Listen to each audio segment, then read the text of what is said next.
Entonces, bienvenidos, gusto volver a verlos. El tema de hoy es masa y resorte. Bueno, o sea, oscilaciones. Y la idea es ver cómo las oscilaciones se pueden hacer utilizando también la excusa de la música. Por eso aquí hay una cantidad de instrumentos ahorita. ¿Cómo enseñan ustedes masa y resorte? ¿Cómo enseñan movimiento armónico simple? No, por ejemplo, en el laboratorio les pone un resorte y les va colocando masas y les hace determinar la constante. Ajá. En las cosas que se colocan para luego trazar la gráfica y determinar la pendiente. O sea, la primera parte es medir la fuerza del resorte, ¿no? Y entonces ir... ¿Sí? Ah, bueno, entonces haciendo, por ejemplo, que cuando uno sube, uno va colocando diferentes pesitos y eso. O sea, lo que haces es esto, ¿cierto?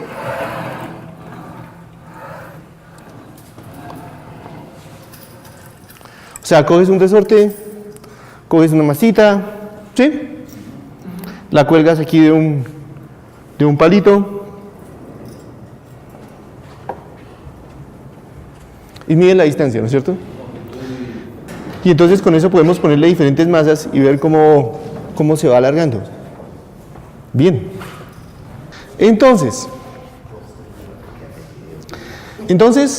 listo. ¿Y después qué más hacen? ¿Qué más hacen con masa y resorte? Se les hace graficar, ¿no? Y determinar la pendiente de la recta que se ve. Ah, ok, se mide la constante de resorte. Pero bueno, ¿y no hacen la otra parte? ¿Ver la oscilación? ¿Cómo hacen ustedes allá en Valledupar?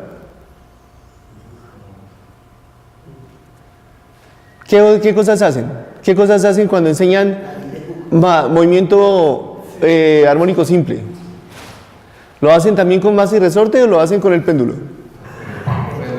No, básicamente con masa, resorte, para indicar el movimiento armónico simple lineal y la fuerza que hace el resorte. ¿Y hacen después la predicción del periodo? ¿Miden periodos contra masa? Bueno, ¿también? Listo, ok.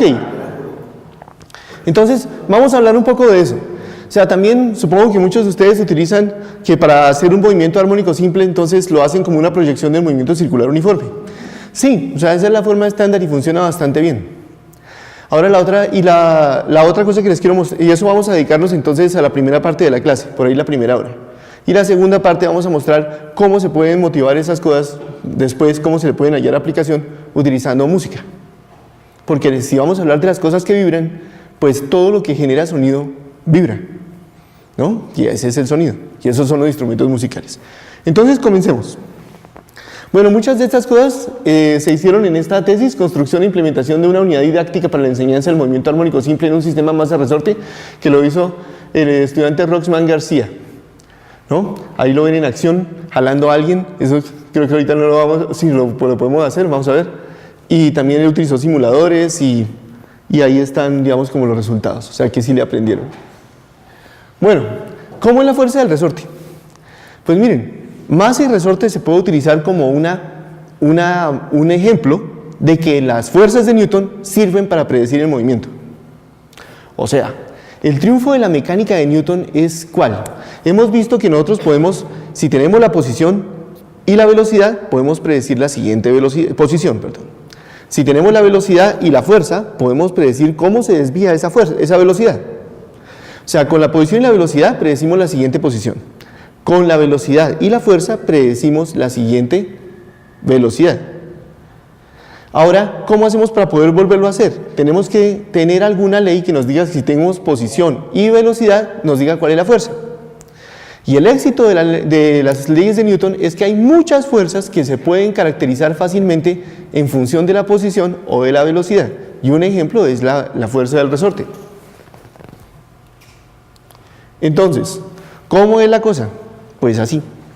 O sea, uno tiene una masita colgando de un resorte y uno quiere saber entonces cuánto se alarga, ¿no? Y entonces a uno le enseñan que si el resorte se comprime, entonces hace una fuerza en dirección contraria y si se estira, hace una fuerza de para allá. Y eso está muy bien, pero no todos los resortes hacen eso. Son los resortes que son bastante rígidos, como por ejemplo los de los amortiguadores de los carros.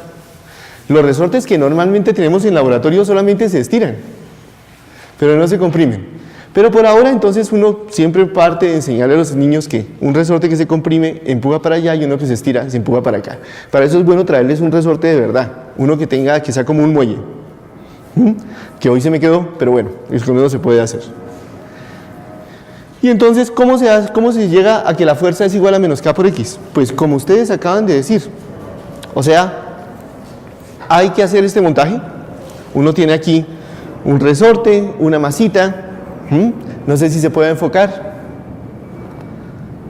Y entonces, si colgamos aquí diferentes masitas, vamos a ver que esto se va alargando, ¿no? O si colgamos otra masita acá, vamos a ver que se alarga.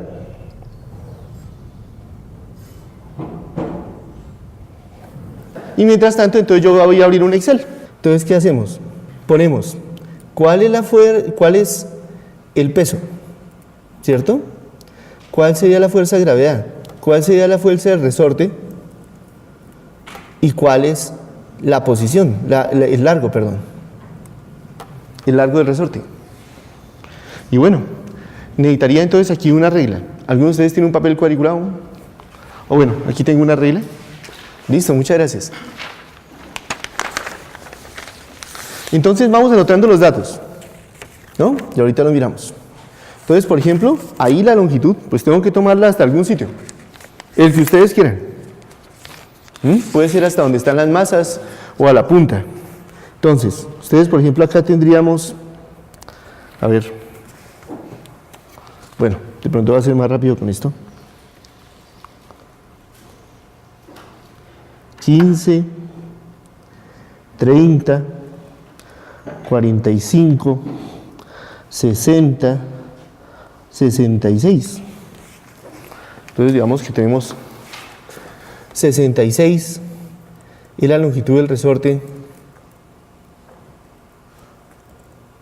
cuando la masa es de, miramos,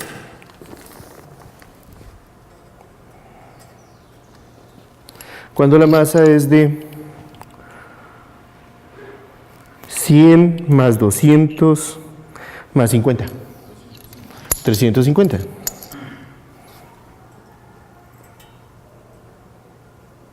Listo. Entonces, cuando la masa es 350 gramos, o si quieren 350 gramos, la longitud es 66 centímetros. Ahora que la masa es solamente de 250, entonces ¿cuánto es la longitud? Pues miren, más o menos 15, 30, 45 y 7, o sea 52.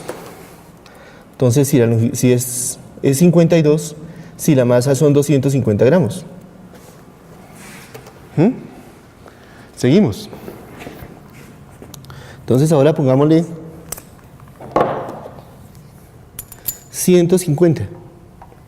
Entonces con 150, esto es 15, 30 y 8, 38. O sea, cuando la masa es 150, me da 38. Un momento. ¿Listo?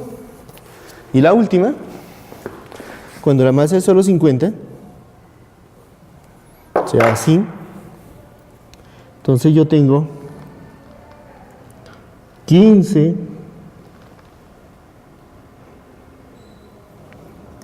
y de acá, o sea, y 10, 25. Entonces tengo 25. Entonces ahora toca pensar. ¿Cuál es la fuerza?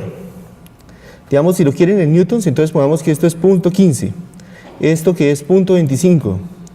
esto que es 0.35. ¿Cuál es la fuerza? Pues masa por aceleración. O sea que va a ser esto por 9.8 me va a dar el peso. O sea, si tengo aquí la masa, tengo el peso. Listo. Lo hago para los otros. ¿Cuál es la fuerza que hace el resorte? Si eso está en equilibrio, entonces la fuerza hacia arriba y la fuerza hacia abajo deben ser iguales. Entonces, está quieto y sigue quieto. O sea que la suma de las fuerzas es, la aceleración es 0, la suma de las fuerzas es 0. O sea que la fuerza que hace el resorte hacia arriba es igual al peso. Listo. Entonces, veámoslo acá.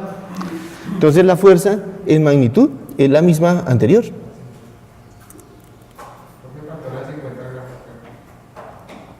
¿Ah? Ah, gracias. ¿Cuánto? 50. O sea, ¿hice algo mal? No, no, 0,5. Ah, 0.05. ¿Sí? Ok.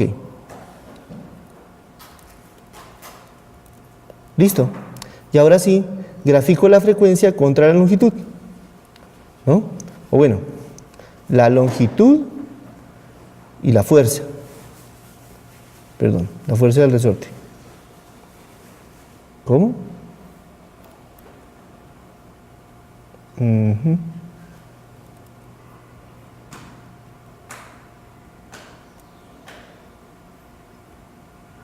Listo. Entonces, como era de esperarse, una línea recta. Entonces, hacemos línea de tendencia. Decimos que por favor nos muestre cuál es la ecuación. Y ahí está. Entonces, eso quiere decir que la pendiente es 13.98. Claro que ahí hay un error, ¿no? Si lo queremos en newtons por metro o cosas de ese estilo, todavía nos falta hacer otra cosa. La longitud debería estar en metros. 0.25, 0.38, 0.52, 0.66. Listo. Entonces, ahora sí. Esto contra esto. Dispersión, TUN, TRAN. Agregar línea de tendencia. Opciones que nos muestre la gráfica. Y listo. Entonces, ahora sí. Eso quiere decir que la constante de resorte en este caso es ¿cuánto? 0.14, ¿no? Entonces, anótenlo por ahí en algún lado. ¿Sí? 0.14 newtons por metro. ¿Listos? Bien. Esa es la fuerza que hace el resorte. Fíjense que la fuerza que hace el resorte no pasa por 0, porque la longitud inicial es muy difícil de establecer. Si uno quiere saber cuál es la longitud inicial, pues lo que tendríamos que hacer es ver el punto de corte, y el punto de corte es 0.18. O sea, como si esto tuviera 18 centímetros. Fíjense que 18 centímetros no es la longitud de esto. 18 centímetros es como acá. Cuando yo lo suelto, bueno, no, sí, más o menos. Se da la longitud cuando el resorte está así, porque tengo un palo largo. Si no fuera por el palo largo, no es tan fácil al principio ver cuál es la longitud como base del resorte. Porque estos resortes, antes de que empiecen a funcionar lineal, se estiran un poquito. Entonces, por eso uno tiene que ver, hay un punto de referencia, y con respecto a ese punto, entonces, ¿cuánto es que se estira? Fíjense, ahí más o menos, da los 18 centímetros, pero porque hay este palo muy largo. Pero si no fuera así, si ustedes quieren coger esto de referencia, no les va a dar. ¿Ok? Porque esto necesita un poquito antes de... ¿Sí? Aquí en esta parte aquí no siempre se puede medir bien, mejor dicho. Entonces es mejor tener, bueno, aquí con el palo funciona perfecto. Listo. Entonces aquí lo tenemos. Y hacemos esa tabla y nos damos cuenta que en efecto la fuerza del resorte, ¿sí?, es proporcional a la longitud. Y la pendiente es lo que llamamos la constante del resorte. Ahora que sabemos, entonces lo que acabamos de hacer es caracterizar una fuerza. O sea, lo que hemos hecho con esto que tenemos acá es decir cómo es la fuerza que hace el resorte. Y hasta ahí creo que todos lo hacemos igual, ¿no es cierto? Ahora la pregunta es, ¿y para qué lo usamos? Para mostrar que con eso puedo predecir el movimiento. O sea, voy a predecir cómo se mueve entonces una masa con un resorte. Entonces, por ejemplo, si yo le colgara aquí una pesita de 100 gramos, yo diría que eso oscila.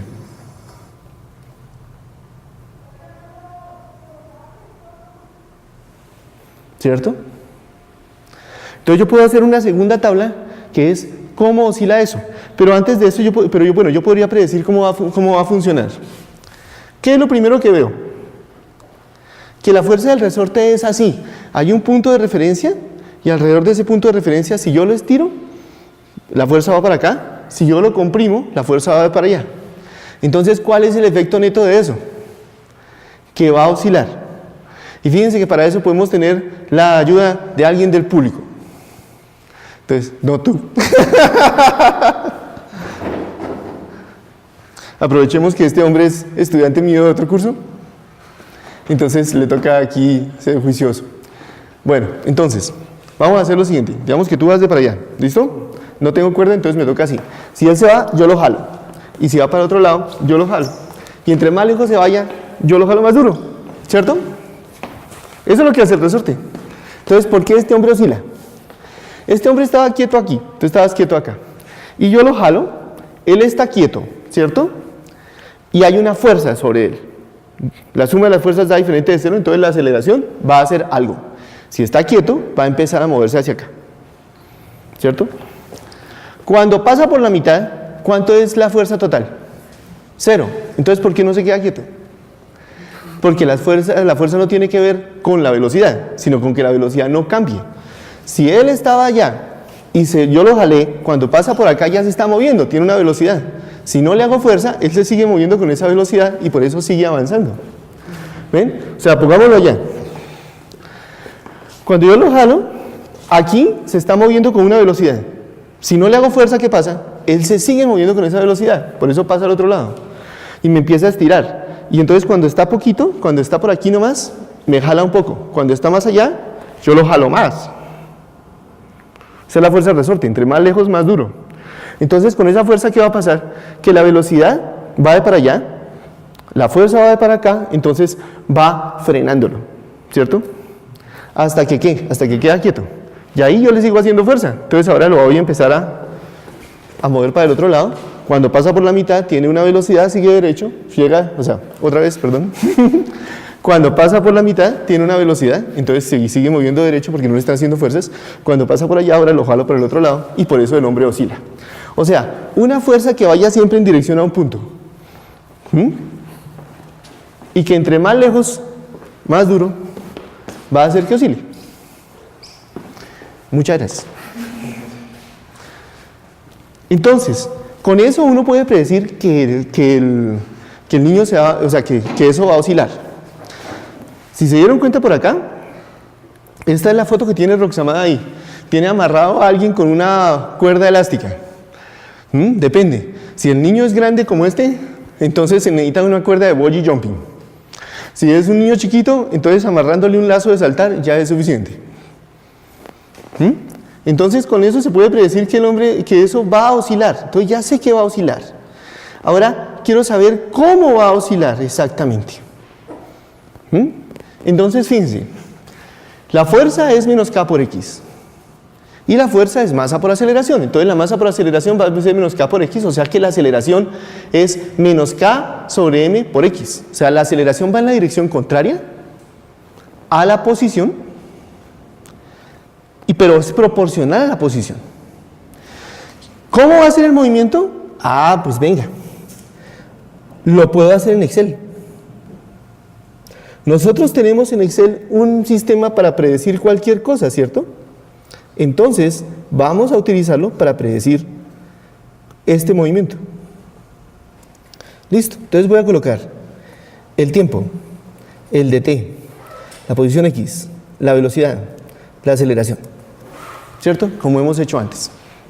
Y ahora vamos a colocar los tiempos, los voy a tomar muy pegaditos el uno al otro. O sea, los voy a tomar de a 0.02 segundos. 0.02. Yo creo que eso es suficiente. Entonces vamos a ver. 0, 0.02 y voy a jalar todo eso, ¿ok? Y lo voy a jalar, perdón, hasta que eso marque 10 segundos. O bueno, no, tampoco tengo que hacerlo tanto, pero bueno.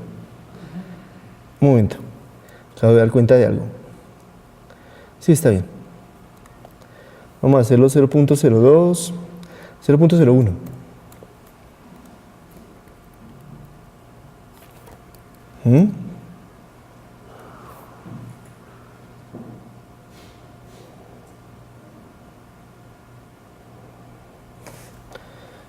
Y voy a hacer que eso sean 5 segundos. Entonces ahí voy, toma su tiempo.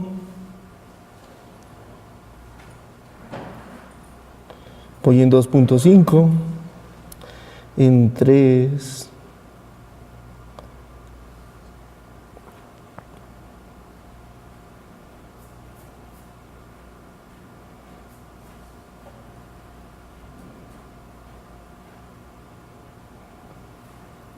y 5. Listo. Ahora voy a hacer el intervalo de tiempo que pasa de aquí. Esta es la condición inicial. Voy a poner una posición inicial, por ejemplo, de 10. Una velocidad inicial 0. Y entonces ahorita vamos a hablar de la aceleración. El tiempo que pasa para la primera predicción es el tiempo anterior menos el tiempo actual. Este es el paso de tiempo que ha transcurrido. La posición es igual a la posición anterior más la velocidad anterior por cuánto tiempo pasó. Aquí creo que dice algo raro. Lo dice al revés, ¿no?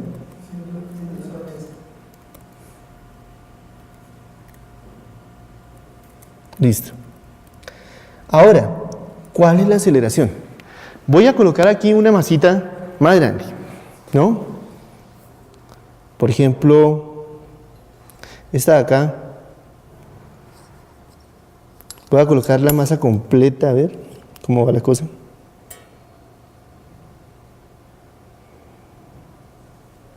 ¿Me gusta? ¿Esta masa de cuánto es? 350 gramos, ¿no? ¿Cuánto es la constante del resorte?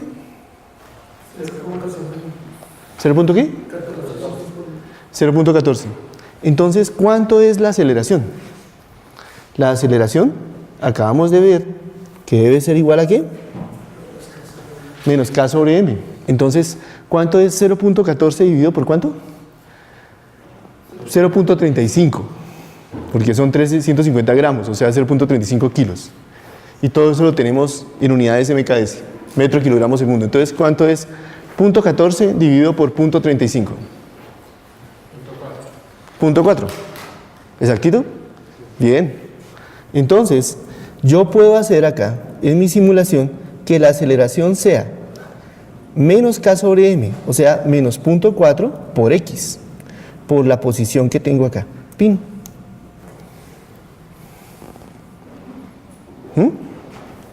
Entonces, con eso puedo seguir mi máquina de predicción, la misma máquina de antes. Si quieren, la vuelvo a repetir. ¿Cómo es la máquina de predicción? La máquina de predicción es: calculo el intervalo de tiempo, que es igual al tiempo actual menos el tiempo anterior. La posición es igual, la nueva posición es la posición anterior más el v por delta t, aproximadamente. O sea, si la velocidad, si el tiempo es tan chiquitito, si el paso de tiempo es tan chiquitito, que la velocidad no cambia casi, entonces yo puedo pensar que el cambio en la posición es la velocidad por el delta t. Entonces yo hago que la velocidad nueva es igual a la velocidad antigua más, perdón, la posición nueva es la posición antigua más la velocidad por el delta t. Listo, pin. Ahora la nueva velocidad es lo mismo. Si el delta t está muy chiquito, entonces yo puedo pensar que la aceleración fue casi constante en ese delta t. Después de delta t a delta t va a ir cambiando, pero que dentro del delta t yo puedo pensar que la aceleración fue constante. Si la aceleración fue casi constante, casi no cambió, le di muy poquito tiempo para que cambiara, entonces el cambio en la velocidad es la aceleración por delta t. Entonces la velocidad nueva es la velocidad antigua más la aceleración por delta t. Entonces otra vez. Entonces la velocidad nueva es igual a la velocidad antigua más la aceleración por el delta t. Y la aceleración, ¿cómo la calculo? Pues como ya tengo la nueva posición, puedo calcular la nueva aceleración como menos una constante por la posición. Ahora veamos, jalemos eso hacia abajo y veamos qué movimiento nos predice eso. Este es el movimiento, entonces vamos a ver, jalamos, listo. Ahora voy a graficar la posición contra el tiempo. Y vamos a ver qué me da.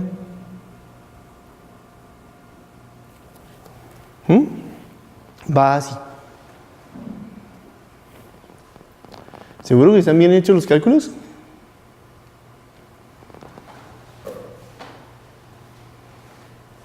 ¿Cuánto es el K? Aquí lo tengo, ¿cierto? Aquí está, el K es 0.14 y la masa es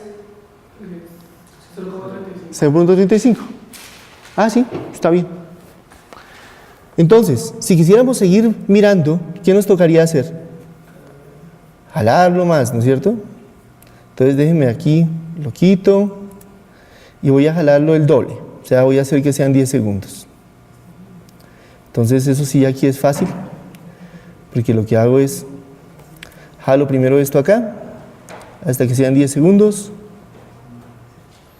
Entonces eso predice que eso va a oscilar y que va a oscilar con un periodo de 10 segundos.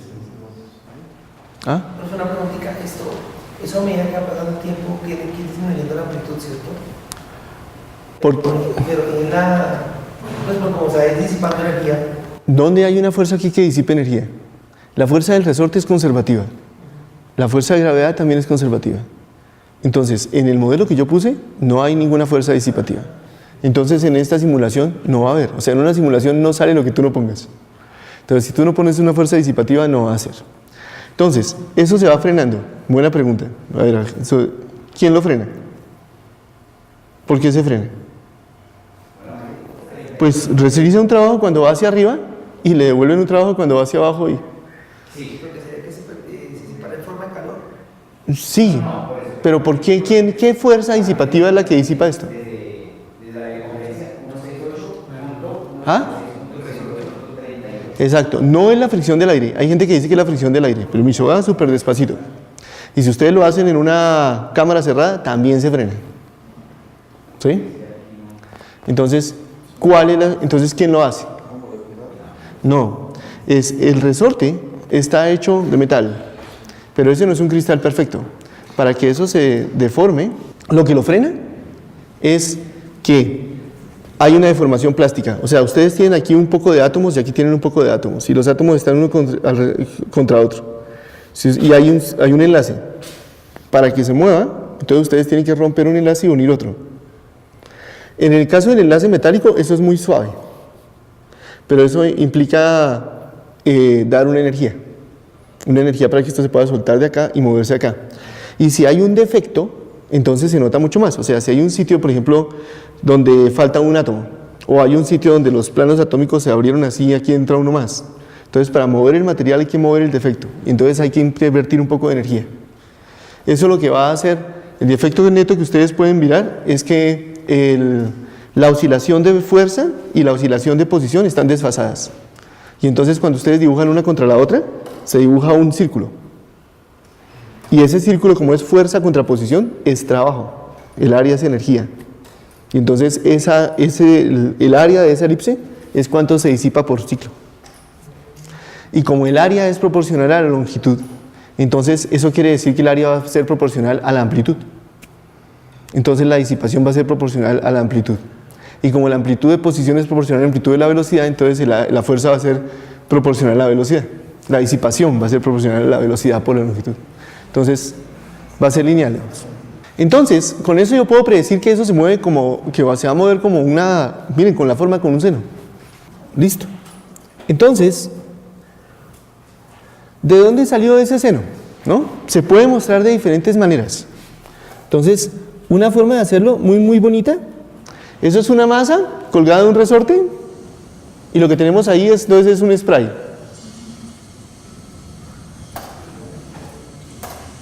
y lo jalamos con una cuerdita. Es del MIT, pero fíjense que es de bajo presupuesto. Y listo. Si le sobra un spray, pues pinta un graffiti, ¿no? Entonces ahí funciona re bien. Entonces ahí se da uno cuenta que esa oscilación va a ser como un seno. Entonces, en este punto seguramente a ustedes les toca repasar seno, ¿no? Y hacer que los niños construyan la función seno con un círculo y entonces que el círculo se va moviendo en diferentes, o sea, a diferentes grados, por ejemplo cada 15 grados, y entonces cuál es la posición, y después grafiquen la gráfica de cuál es el ángulo en función de la posición, el seno y el coseno, y reconstruir seno y coseno. Y entonces ahí utilizamos entonces, ¿cómo podemos predecir eso teóricamente? Pues utilizamos la comparación manida de un oscilador armónico con un movimiento circular, ¿no? Entonces hay diferentes formas de hacerlo. Por ejemplo, esta simulacióncita está bonita, ¿cierto? Pero se puede hacer de otras formas. O sea, por ejemplo, para ver eso, se puede hacer, por ejemplo, así. Si tienen un retroproyector, pueden hacerlo. ¿Sí?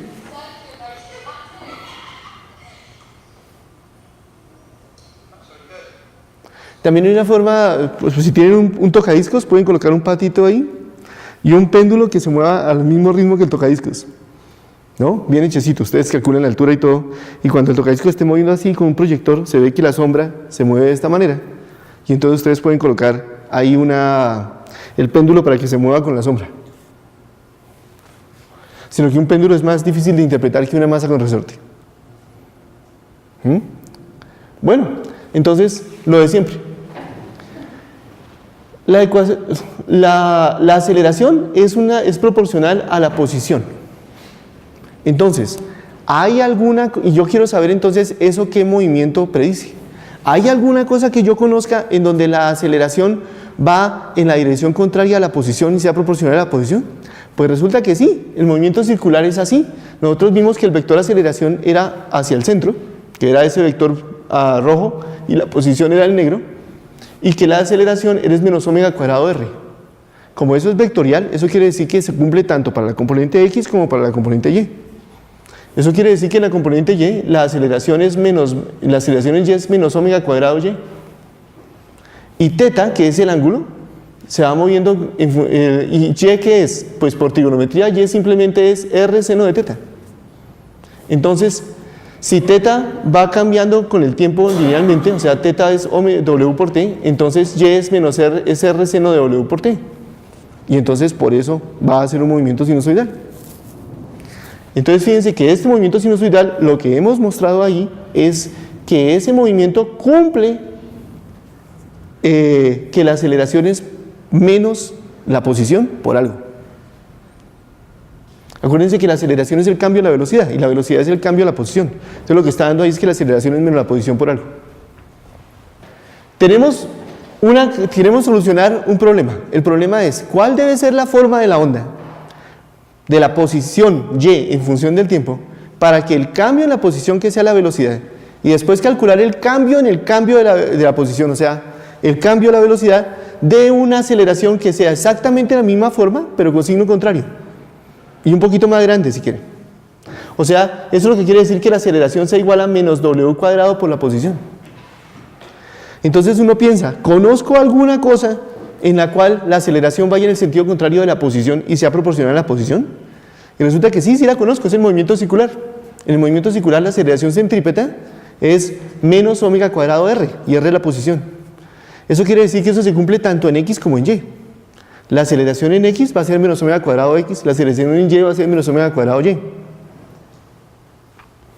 Y como y es seno de teta, eso quiere decir que y igual a r seno de teta cumple esa ecuación de arriba. Bueno, entonces, también se puede hacer con x, ¿no? Solamente que hay que girar los ejes. Entonces ahí el eje X va para la derecha, ahora aquí el eje X va para arriba, entonces la proyección va a ser así. Si eso empieza arriba, pues empieza máximo, ¿no? O sea, va a ser coseno. En cambio, si es Y, empieza mínimo, va a ser seno. Esto es lo que uno hace con los niños. Ahora, uno cuelga masas con resortes y oscilan. Y hay una pregunta que siempre sale, que ¿cuál es el caso ahí? El caso es diferente. Lo que yo tengo es una masa colgada de un resorte, tengo dos fuerzas. La fuerza que hace el resorte y la fuerza que hace la tierra, o sea, el peso. Y entonces el resorte siempre va a estar estirado. Pero la fuerza hacia abajo es constante. Entonces lo que pasa es que eso va a oscilar así, ¿no? O sea, la masa, el peso, la fuerza hacia abajo es constante. Y el resorte va a estar más estirado o menos estirado. Cuando esté muy estirado, la fuerza va a ser muy grande. Cuando esté estirado poquito, la fuerza va a ser pequeña. Entonces, cuando eso está, por ejemplo, las dos fuerzas son iguales, pero se está moviendo hacia arriba, entonces se va a comprimir. ¿Por qué? Porque ya lleva una velocidad. Y si la suma de las fuerzas es cero, la velocidad no cambia, entonces sigue subiendo. Entonces, cuando esté arriba, como está muy poquito estirado, entonces la fuerza va a ser chiquita. La fuerza del resorte va a ser pequeña, hacia arriba, la fuerza de gravedad va a ser más grande, y entonces la fuerza total es hacia abajo. Cuando estén ahí en equilibrio, entonces sigue derecho. Cuando estén acá, la fuerza del resorte va a ser mucho mayor que la fuerza de gravedad y va a ir hacia arriba. O sea, uno puede hacer los cálculos y le da que la fuerza es igual a menos K por algo, pero que ese algo no es Y, sino Y corrido restándole una cantidad, que es la cantidad de la posición de equilibrio. Entonces, ¿qué pasa? Pues que este análisis es más complicado que el otro. Entonces hay que empezar por lo más sencillo. Fuerza igual a menos K por X y traerse un resorte de amortiguador simplemente para mostrar que la fuerza sí es así. Pero después en los ejercicios, y los ejercicios y todo eso, pero después si ustedes quieren explicar qué es lo que pasa, toca hacerlo al final, porque esto es más complicado de entender. Bueno, entonces resumen de esta primera parte, a ver si ojalá nos alcance el tiempo. La fuerza del resorte es proporcional al estiramiento y va en dirección contraria. Eso genera oscilaciones que tienen la forma de funciones seno o coseno. Y la solución se puede hallar por comparación con el movimiento circular uniforme, ya que ya habíamos solucionado. O sea, esta forma de hacerlo, que es bastante clásica, funciona bien. Ahora, ¿eso para qué se puede utilizar? Pues para instrumentos musicales.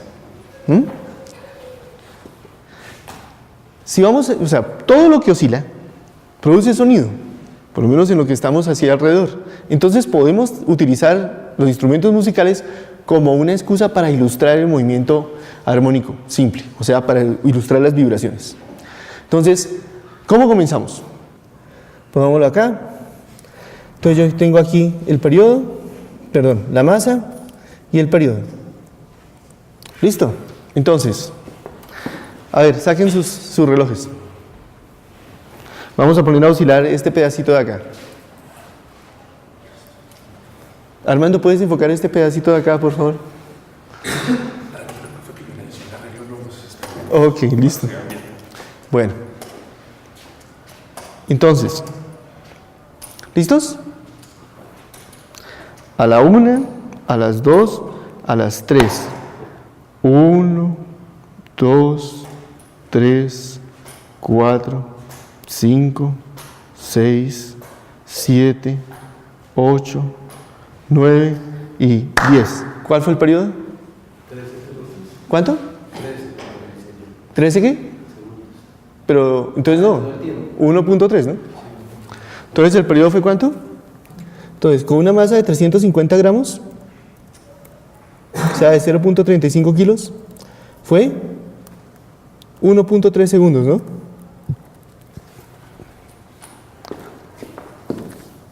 Ahora pongamos solamente 250.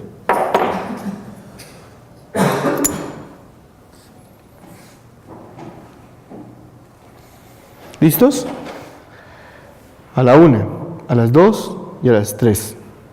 1, 2, 3, 4, 5, 6, 7, 8, 9, 10. ¿Cuánto dio? ¿Cuánto? 1.1. O sea, con 0.25 kilos dio 1.1 segundos. Ahora ponemos una masa de 150.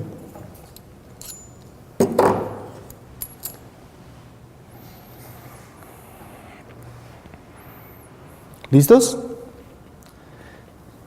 A la 1, a las 2 y a las 3. 1, 2, 3, 4, 5, 6, 7, 8, 9, 10. ¿Cuánto dio? 8 punto qué? O sea, con 0.15 dio 0.89. ¿0.8 o 0.89 o 0.9? ¿Cuánto? Ok, entonces 0.84. Quiero dos cifras significativas. Bien, ahora con 0.05, ¿cuánto da?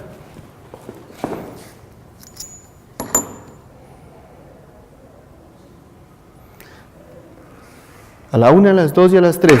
1, 2, 3, 4, 5, 6, 7, 8, 9, 10. ¿Cuánto dio? Duro porque no los oigo. 5.4. Entonces 0.54. Y claro, yo podría añadir algo más. Yo sé que si eso tuviera masa 0, el periodo debería ser 0.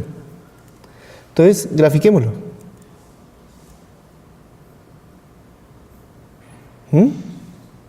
Unámoslo con líneas para que se vea más bonito.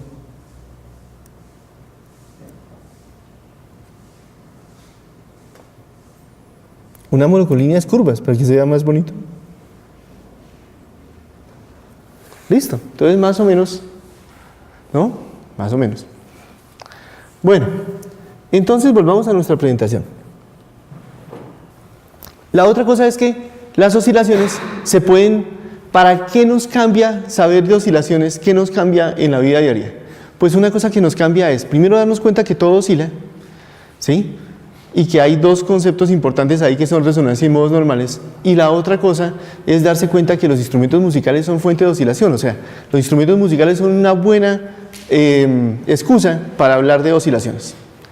Entonces, veamos primero lo siguiente. Si yo quiero estudiar cómo vibran los instrumentos musicales, entonces yo como físico busco cuál es la cosa más sencilla que vibre.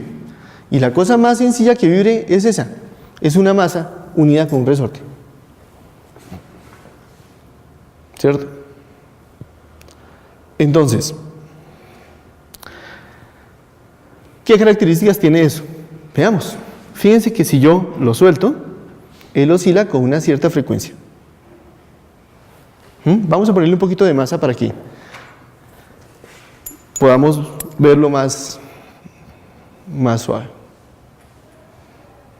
Eso es él vibrando solito. Eso se llama una vibración libre.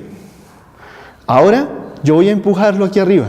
Voy a mover mi mano así a algún ritmo para hacerlo mover. Eso se llama una vibración forzada, una oscilación forzada. Entonces, ¿qué pasa? Yo me doy cuenta que esto vibraba a un ritmo natural. Tiene su ritmo. Si yo ahora lo vibro mucho más lento, ¿sí ven mi mano? Mucho más lento de lo que él se movía, casi no se mueve. En cambio, si lo vibro mucho más rápido de lo que él se movía de forma natural, con un ritmo mucho más rápido que el que él tiene de manera natural, tampoco se mueve. Pero si yo lo vibro justo al ritmo al que él se mueve, entonces pasan cosas catastróficas, ¿no? Eso se llama resonancia. O sea, si yo empujo una masa con un resorte, se va a mover así. Y si yo empujo justo al ritmo al que él se mueve, entonces empieza a aumentar la amplitud, aumentar la amplitud, aumentar la amplitud. Y si no hay muchas fricciones, entonces eso se va a romper. Y eso no solamente le pasa a la masita con resorte, sino a todas las cosas, ¿no? Por ejemplo, a los puentes. Entonces, por ejemplo, a este puente.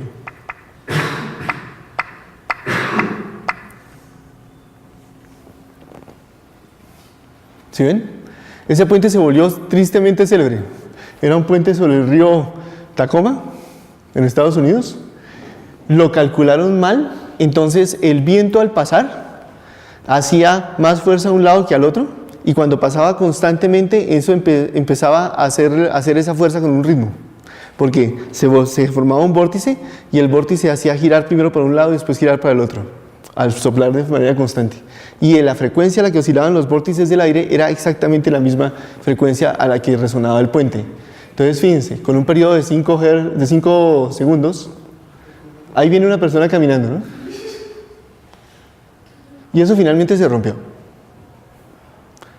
Entonces, desde ese momento se dieron cuenta los ingenieros civiles que no basta con calcular que el puente esté quieto y soporte las cargas, que eso se llama estática, sino que hay que hacer que también calcular las frecuencias y ver que esas frecuencias son diferentes a las frecuencias a las que normalmente pasan las cosas.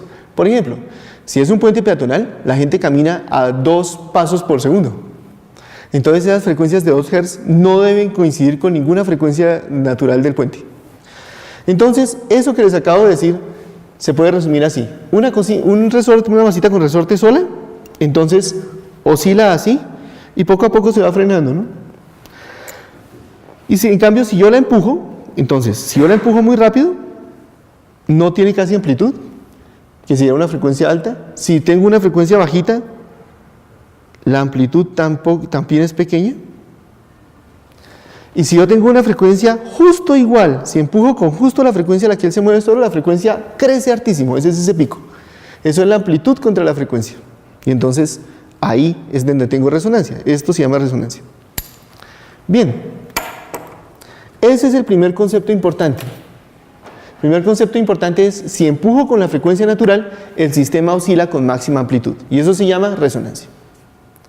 El segundo concepto importante es que todas las cosas tienen maneras de oscilar típicas. Entonces, por ejemplo, yo aquí tengo un sistema, toca ampliar todo esto. Tengo un sistema de 3 masitas unidas por 4 resortes, que son unos carritos que se mueven sobre un riel.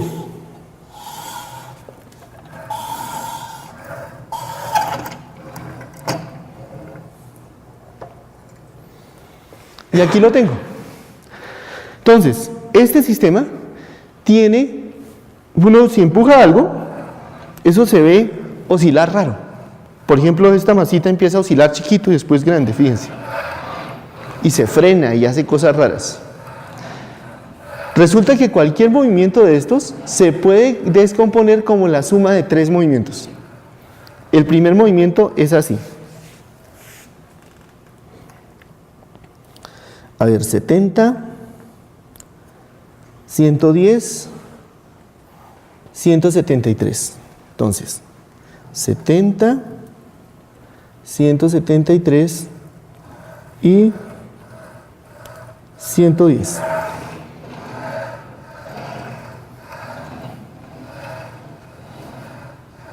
Entonces, fíjense que en este movimiento todos oscilan así, ¡vum! ¡Vum! A un solo ritmo. Eso se llama un modo normal. El segundo modo normal es así.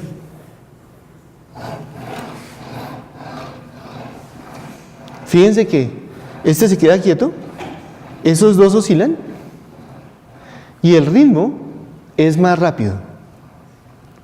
Y el tercer modo normal es así.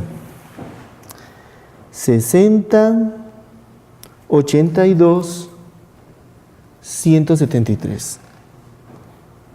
70, 82, 173.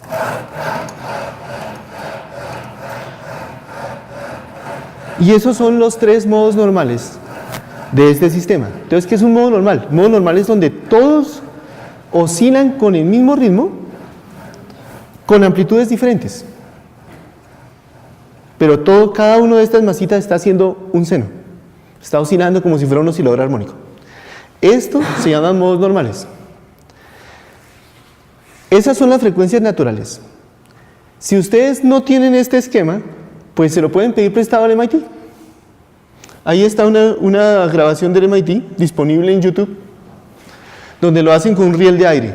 Nosotros tenemos también aquí en la Nacional un riel de aire, pero es que es muy emparatoso traerlo. O sea, si esto es difícil meterlo, imagínense un riel de aire. Pero ese lo tenemos.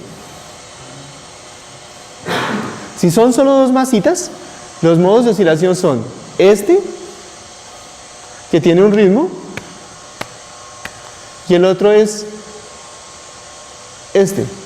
El periodo es 0.7 veces el anterior. Es 1 sobre raíz de 2 el anterior. Digo, 1 sobre raíz de 3. 1 sobre raíz de 3, perdón. Y cualquier otro movimiento va a pasar esto, ¿no?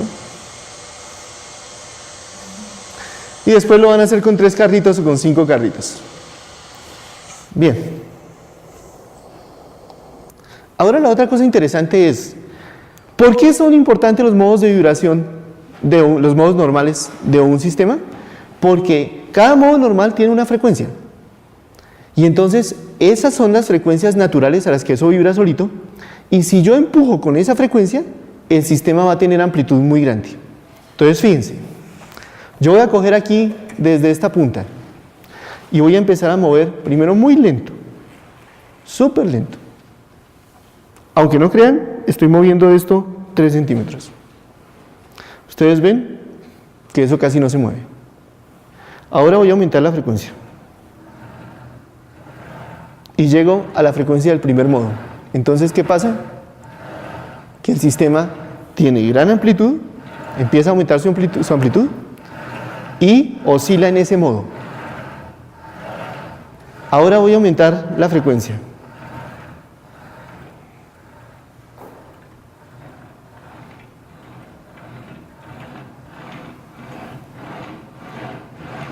Si llego a la segunda frecuencia, el sistema empieza a moverse en ese modo normal y con una amplitud muy grande.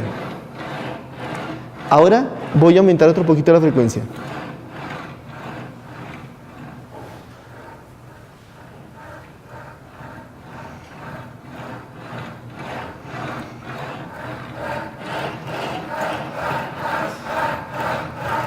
Y llego al tercer modo.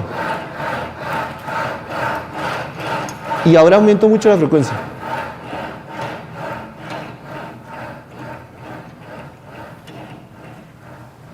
Ahí la frecuencia está muy alta. Ya casi no vibra. Entonces, en lugar de tener una resonancia, ahora tenemos 3. Una para cada modo. Si yo empujo con la frecuencia del modo, entonces, en un modo normal todos irán al unísono. Si yo empujo con la frecuencia natural, entonces vibra en ese modo y vibra con gran amplitud. Todas las cosas tienen modos normales. Las cuerdas también tienen modos normales. Por ejemplo, yo puedo coger esto acá, una cuerdita, la amarro de un lado y del otro lado le cuelgo una pesita para que esté tensionada. Y lo que tengo aquí es un generador, es un motorcito. Es más o menos un parlante, pero y conectado a un generador que le da diferentes, que le puedo cambiar la amplitud y la frecuencia. Entonces, por ejemplo, si lo vibro así y voy cambiando la amplitud, hay frecuencias a las que vibra más. Ese es el primer modo normal. Ahora voy a aumentar la frecuencia. Eso estaba como en 9.5 Hz. Ahora voy a aumentar la frecuencia al doble.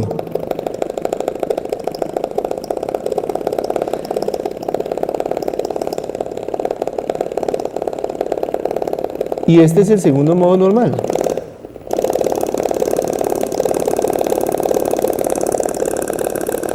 Entonces en el segundo modo normal tengo un sitio que no vibra acá, como en el carrito que se quedaba en la mitad quieto. Es exactamente lo mismo. Y mientras el uno sube, el otro baja. Ahora voy aumentando la frecuencia. Bueno, esa es realmente la frecuencia. Estamos en 20. Ahora voy a ir a 30 Hz. Miren. 25, 26, 27, 28, 29, 30. Y ese es el tercer modo normal. Uno lo puede hacer simplemente con 2 niños, ¿no? Amarrando la cuerda a un sitio y ustedes, profesores, con el otro lado, pueden hacer así, ¿no? Saltar lazo. Y después al doble de frecuencia. Se gasta un poco de brazo, pero se puede. Por lo menos hasta el segundo modo normal. Bueno, ¿Qué hacen ustedes si no tienen este aparato tan sofisticado? Se lo piden prestado al MIT.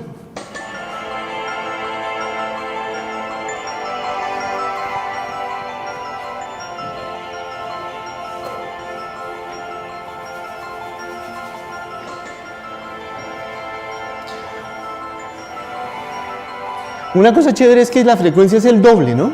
Y después para el tercer modo la frecuencia es el triple.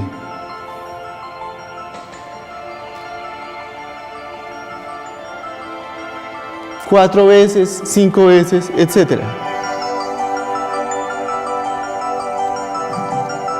Ahora miren, las placas también tienen modos normales.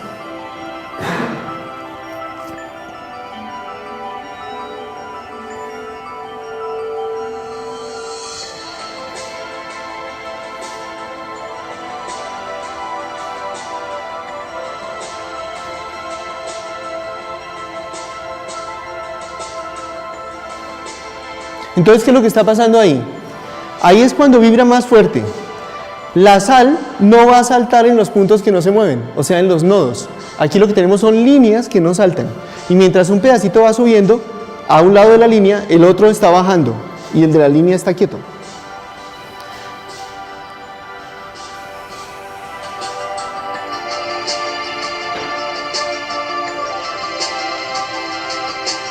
De todas maneras, esas cosas son siempre mejor tratar de hacerlas, ¿no?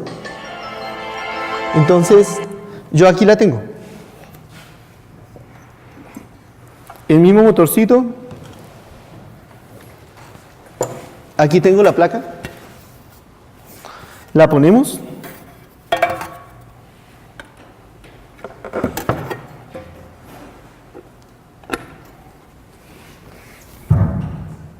Y vamos a ir subiendo la frecuencia.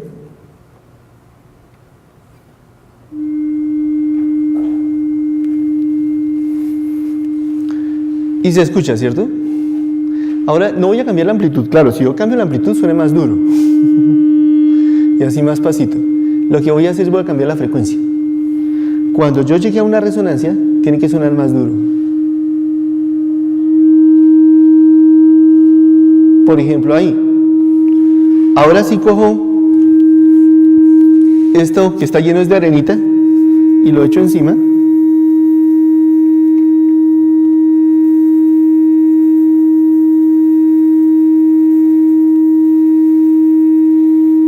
Y ahí está el modo normal. No puedo voltearlo porque entonces no funciona. Espero que se alcance a ver. ¿Sí?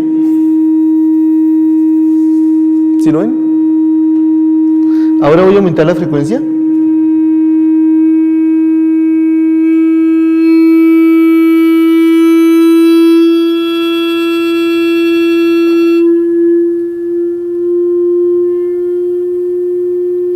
Hay un poquito de desnivel.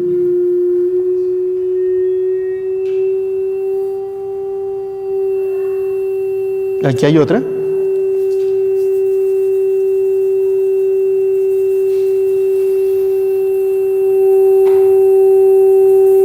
Cuatro líneas.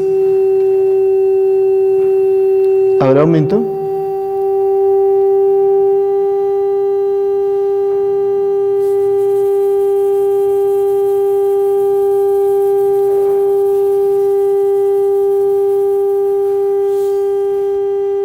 Y así y así. Esto se llama placas de Chiandi. Y Chiandi no lo hacía con un oscilador así, sino con un arco de violín. Cogiendo esto en algún lado y pasándole el arco de violín así, se pueden hacer las figuras. Yo no lo sé hacer, por eso no lo voy a mostrar. Pero bueno.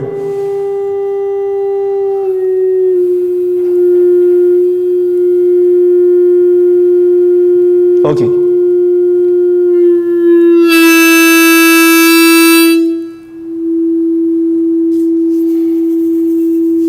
Etcétera, etcétera. Bien, entonces eso lo que quiere decir es que todas las cosas tienen modos normales. Las cosas lineales como las cuerdas, las cosas bidimensionales como las membranas, las cosas tridimensionales como por ejemplo un espacio de aire.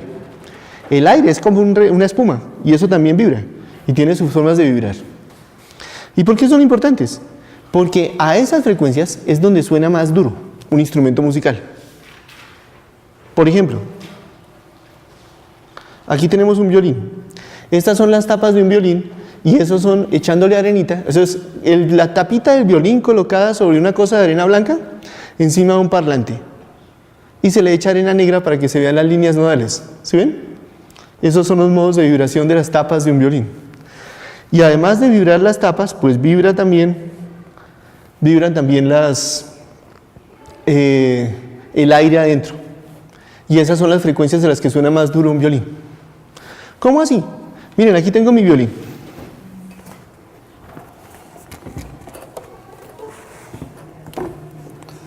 Entonces, ¿cómo funciona un violín? Aquí tengo las cuerdas, ¿no?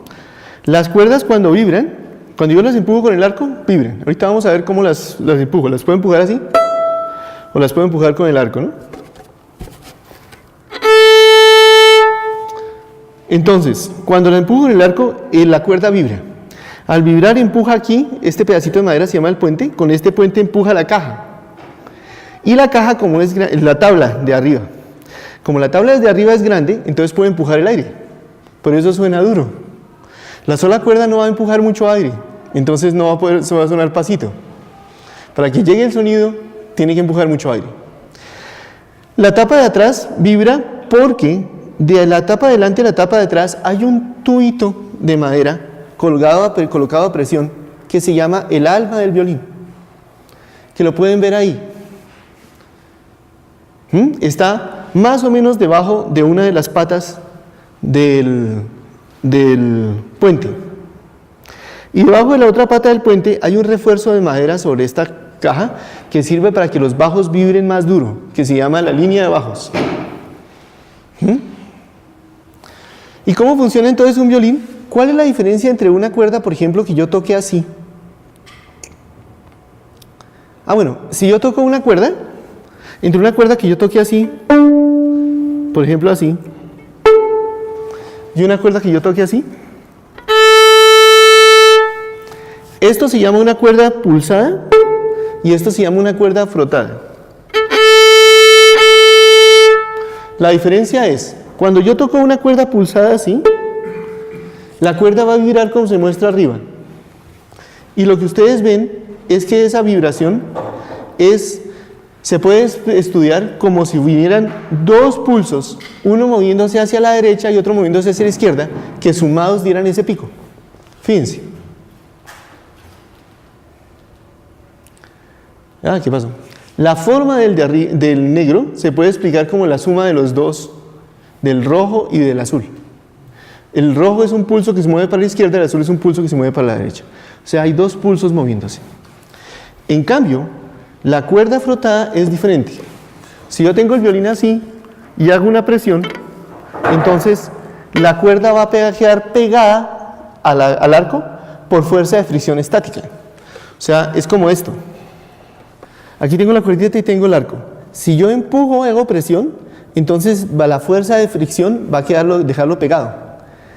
Yo puedo calcular cuánta fuerza necesito para que no se deslice. Y la fuerza que necesito para que no se deslice es que forme este ángulo. Forme este ángulo es que va a haber una tensión de para allá y una tensión de para allá, y entonces va a haber una componente de fuerza hacia abajo. Si eso no se desliza, entonces la componente de fuerza hacia arriba debe ser la misma. Esto está moviendo con velocidad constante. El arco está subiendo con velocidad constante. Entonces la suma de las fuerzas sobre este pedacito de cuerda debe ser 0. Porque la velocidad es constante, sube con velocidad constante. Entonces, la tensión hacia allá, y la fuerza que yo estoy haciendo, el peso es despreciable. Entonces, si sube el ángulo, aumenta la tensión. Y llega un momento en que la fuerza que necesito para que no se deslice es menor que la máxima. Entonces, en el momento, hace esto, vibra hacia abajo, se desliza, vibra hacia abajo, vibra hacia arriba, y cuando vuelve a alcanzar la misma velocidad del arco, vuelve a quedar pegada. Hasta que se desliza hacia abajo, se desliza hacia arriba y vuelve a subir. O sea, otra vez, sube hasta que la fuerza de fricción estática supera el límite, se desliza hacia abajo, se desliza hacia arriba, y cuando coge la misma velocidad del arco, vuelve a quedar pegada, se desliza hacia abajo, se desliza hacia arriba y hace así. Eso lo que genera, como se ve en el dibujo, es lo que genera es un solo pulso, genera un solo pulso que gira. Así. Y entonces el violín suena bien diferente que una guitarra, ¿no? Por efecto de ese pulso. Entonces.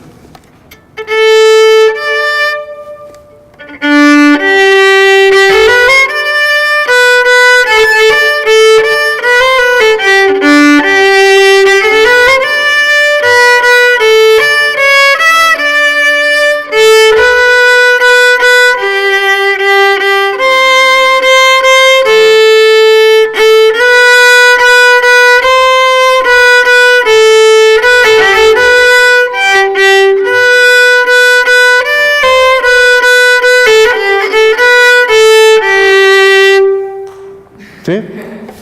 Bien, entonces así funciona el violín. Ah, gracias. Ahora. Claro. Entonces, miren cómo es la cuerda. Cuando ustedes tocan una cuerda así, por ejemplo, en la mitad, ¡pum!, ¿no? Como la cuerda de una guitarra. Cuando ustedes tocan la cuerda de una guitarra en la mitad, o el violín cuando hacen pizzicato, ¿sí? Cuando tocan una cuerda de una guitarra así, la vibración, si la depende del sitio donde la toquen. Si la toquen en la mitad, la cuerda va a vibrar así. Va a vibrar así. Y esa vibración se puede explicar como la suma de los tres modos normales, los modos normales impares. Por ejemplo, el primero, el tercero, el quinto. En este caso que están dibujados de rojo, azul y verde. Que sumados esos tres movimientos con diferentes amplitudes, generan este movimiento negro. Y si yo sumo más, entonces al final genero este movimiento. Perdón. Genero este movimiento. O sea, ese pico que se mueve para un lado y se mueve para el otro se puede expresar de dos maneras. Se puede explicar como la suma de modos normales o como dos pulsos, uno que se mueve para la derecha y otro que se mueve para la izquierda.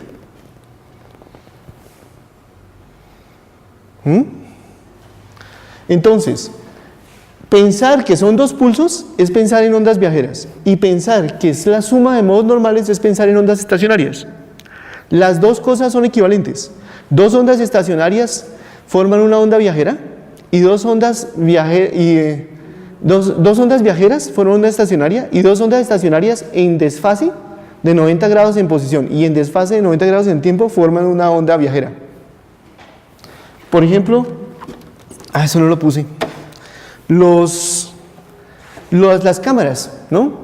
Las cámaras digitales, uno para enfocar así, ¿no? Con un botoncito y así. Eso es un motor piezoeléctrico que vibra en una dirección así y vibra en otra dirección así, pero en esta dirección está desfasado 90 grados. O sea, esto funciona como coseno y esto vibra como seno. Y como efecto, el disquito que está encima gira. Porque la suma de dos ondas estacionarias también da una onda viajera. A uno siempre le enseñan que la suma de dos ondas viajeras da una onda estacionaria, pero no le enseñan lo contrario, y eso también es cierto. Son dos formas equivalentes de mirar la cosa. Entonces, ahora sí, miremos, bueno, podemos hablar de longitud de onda, ¿no? Hay ondas longitudinales como esta, ondas transversales como la otra, pero también la otra cosa interesante es ver cómo es las cosas de amplitud, velocidad, longitud de onda. Entonces la longitud de onda es la distancia entre dos picos, ¿no?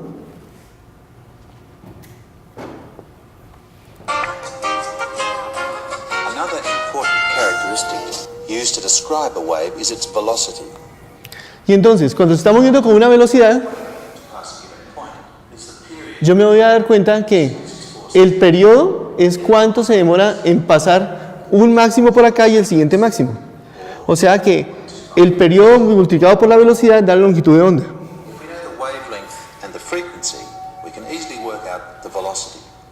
Velocity is the length of each wave, lambda, times the ¿Listos? Y entonces la frecuencia, que es el inverso del periodo, da que la velocidad es igual a la frecuencia por la longitud de onda. Y entonces, si yo tengo algo que se está moviendo con esta velocidad, así. Y esta es la longitud de onda, tengo eso ahí.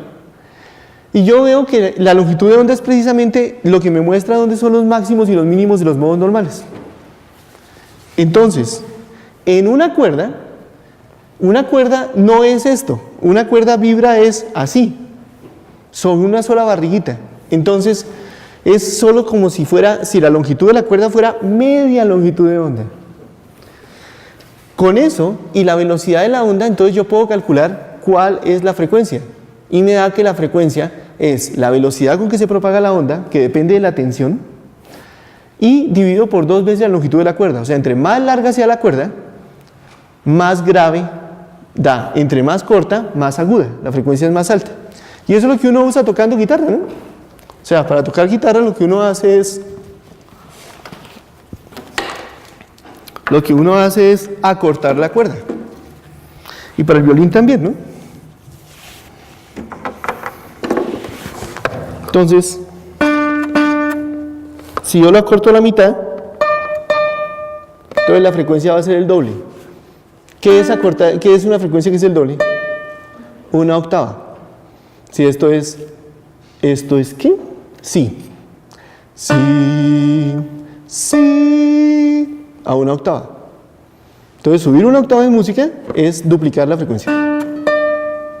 ¿Qué pasa si yo lo divido en 3 partes? Si lo divido a la tercera parte. Entonces, si lo divido a la tercera parte, suena así.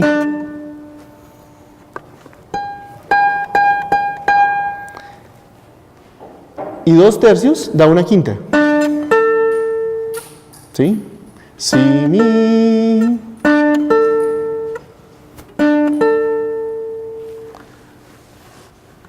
Bueno, entonces con eso yo puedo construir la escala. Bueno, en un instrumento de viento, lo que vibra es la presión. En el lado que yo soplo, la presión aumenta y disminuye. En cambio, en el otro lado,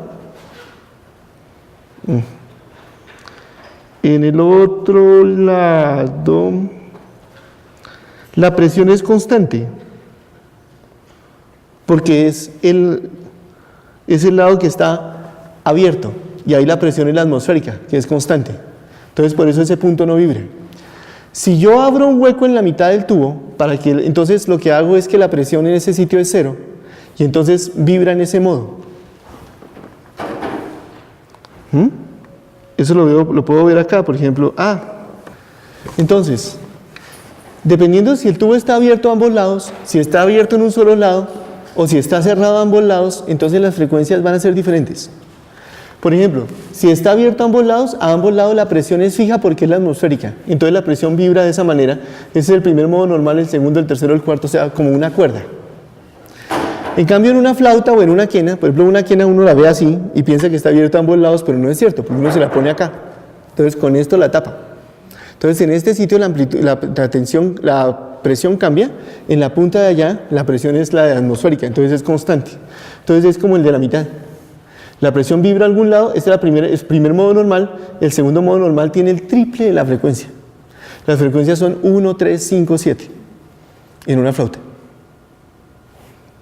Y si la flauta tiene, eso sí, si tiene corte cilíndrico, si tiene corte cónico, uno puede cuadrar la amplitud del cono para que las frecuencias vuelvan a ser 1, 2, 3, 4. Entonces, por ejemplo, ¿qué instrumentos tienen un corte cónico? Por ejemplo, el fagot. El fagot empieza así chiquitico, después va subiendo, se va volviendo más grande y después termina así de grande. La trompeta es cilíndrica. ¿Y qué es lo que se hace entonces? ¿Qué es lo que hace cómo se cuadra el sonido con un instrumento de viento? Pues hay 2 tipos de instrumentos de viento, cobres y maderas. Los cobres son los que están hechos de cobre. No, los cobres o también los bronces, en inglés se llaman bronce, ¿no? Los cobres son los que lo que vibra son mis labios. O sea, que pongo los labios y los hago vibrar como una lengüeta. Los de madera son los que tienen una lengüeta afuera, que vibra solita. Entonces, por ejemplo, estos son instrumentos de cobre, la trompeta, el trombón Y lo que se hace es aumentar la longitud del tubo, por ejemplo, presionando así o con una llave. ¿Sí ven lo que hacen las llaves? Si eso gira, entonces el tubo queda más largo. Entonces esas son las formas en que funciona. O por ejemplo un trombón, pues yo simplemente estoy alargando el tubo haciendo así, ¿no? Bien. Las maderas, lo que uno hace es destapar huecos. Entonces si yo destapo todos los huecos hasta acá, es como si obligara a que, como si estuviera teniendo la cuerda quieta así. Esta parte no puede vibrar, entonces solamente vibra este pedacito, como si la cuerda fuera más corta. Pero eso produce un sonido más agudo. Y además hay una cosa que es el registro. Hay un huequito atrás, por ejemplo en la flauta dulce, que si yo lo destapo lo que hago es que obligo a que ese sitio no vibre. Es como poner un nodo. Entonces obligo a que en lugar de estar en la frecuencia básica, digamos Do, esté 3 veces por encima de la frecuencia, o sea, da un sol. Do, Do y después un sol. Los instrumentos de percusión también tienen sus modos normales. Por ejemplo, estos son los modos normales de un timbal. Y hay 3 frecuencias, 3 modos normales que tienen. Las frecuencias no son el doble, el triple, 4 veces. Entonces, en los timbales, las frecuencias no son el doble, el triple, 4. O sea, entonces lo que llamamos es que no es un instrumento armónico. El oído necesita que haya el doble, el triple o 4 veces la frecuencia para oír un tono. Entonces cuando uno golpea un timbal, por ejemplo, en la mitad, suena así, no suena un tono. Pero si lo golpeamos de lado, hay 3 frecuencias, esas que están en modo 1, 1, 2, 1, 3, 1, que están casi en proporción 1, 1.5 y 2. Entonces ellas, o sea, bueno, 1.5 y 1.25. Entonces, o sea, en proporción 4, 5, 6. O sea, 1, 2 tercios y ¿y qué? Y 4 sextos. Y 5 sextos. O sea, 4 sextos, 5 sextos, 6 sextos. Y entonces esas frecuencias forman un acorde mayor. Y cuando uno le golpea a un lado del tambor, sí suena un tono. O sea, el tambor puede sonar po, o puede sonar pa, si lo tensiono más, si tensiono más la membrana. Los timbales tienen abajo un pedal que uno cuando jala así, tensiona la membrana, y por eso los timbales dan un tono. Se puede hacer que suene un tono u otro. Bueno, y para terminar entonces, digamos que otra cosa bonita es cómo funciona el oído, cómo oímos. Todo el mundo ha visto una oreja, pero nadie ha visto un oído por dentro. Pero nos lo cuentan en el colegio.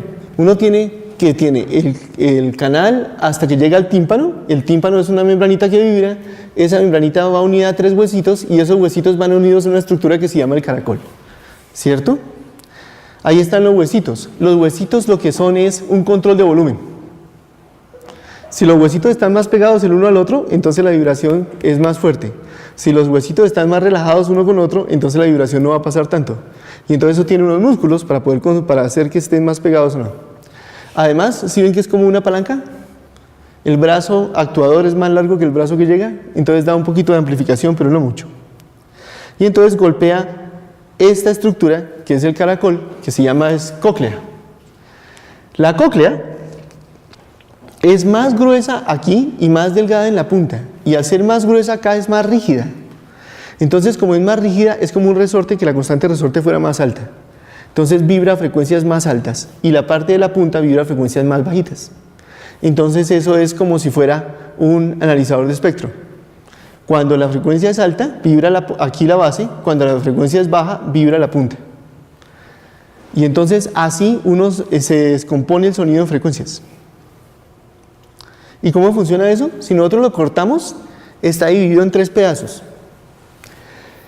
Y entonces ustedes ven, los pedazos de arriba y abajo están unidos en la punta y están llenos de un solo líquido. En cambio, el pedazo de la mitad está lleno de otro líquido. Y en el pedazo de la mitad es donde está el micrófono. El micrófono está hecho de 2 pedacitos. Un conjunto de células que ustedes ven ahí en verde, que se van al nervio, y otro pedacito, que es ese rosadito, que está pegado al otro lado. Entonces, las dos paredes que separan los tres pedazos, vibran diferente. Y la pared de abajo mueve las células, la pared de arriba mueve esa telita. Si miramos aquí adentro, la telita está pegada a las células por unos pelitos. Las tres células de la derecha actúan como amplificadores. Son unas células que cuando les llega sonido, ellas vibran más fuerte, se mueven más fuerte como para amplificarlo. Y la cuarta es el receptor principal. Y son entonces 4 cadenas de células. O sea, eso se ve así. Y va a todo lo largo del caracol. Entonces, esta es una de esas células colocada solita en una solución que le da alimentación. Y miren cómo funciona. Eso no es que le pusieron música a eso. El experimento es con la música. O sea, le pusieron la música y esa es la respuesta de la célula a esta música, ¿no? También hay con sinfonías de Beethoven y lo que quieran. Entonces, así es como funciona. El sonido llega y se ve amplificado en las primeras 3 cadenas de células, y la cuarta actúa como un receptor. La cuarta, que actúa como un receptor, entonces hace lo siguiente. Eso tiene unas proteínas que dejan pasar calcio. Cuando la membrana se mueve, esos canales hechos de proteínas se abren y dejan pasar calcio. Como el calcio es un ion cargado positivo, eso carga la membrana celular como si fuera un condensador y produce un voltaje. Y ese voltaje empieza a viajar hasta el cerebro. Cuando la mamá está embarazada y toma unos antibióticos que, digamos, que le hacen daño y ella no sabía, dañan la forma en que se sintetizan estas proteínas, y entonces no están bien hechos los canales de calcio y no se abren y no puede entrar calcio y no puede salir señal, y el niño nace sordo.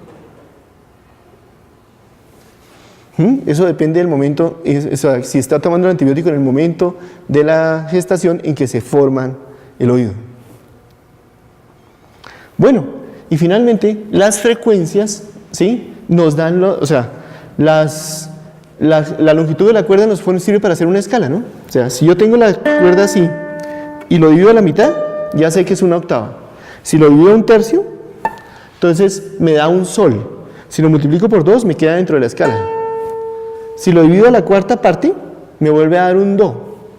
Si lo divido a la quinta parte, me da un mi. Y esto, es un acorde mayor. Esto